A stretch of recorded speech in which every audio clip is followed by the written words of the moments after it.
খেলা শুরুর আগে তামিম করলেন টস, কিন্তু তখনও নিজের স্বাস্থ্যের অবনতি বুঝতে পারেননি তিনি। খানিক পরেই বুকের ব্যথা অনুভব করেন তিনি।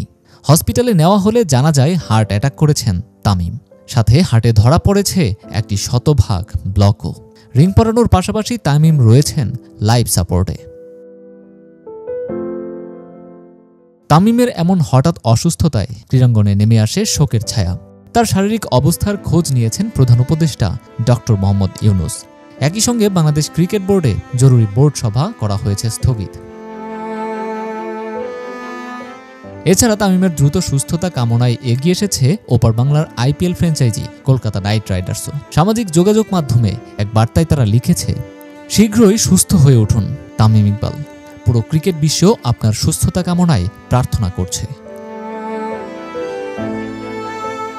সারা দেশের ক্রিকেট প্রেমী সহ আন্তর্জাতিক অঙ্গনের অনেকেই তামিমের দ্রুত আরোগ্য কামনায় পাশে দাঁড়িয়েছে।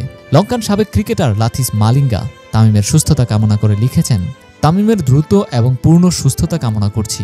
সবসময় মাঠে যেমন লড়ে গিয়েছ সেভাবেই লড়তে থাকো। নূরে আল জুবায়েদ, বাংলাদেশের খবর।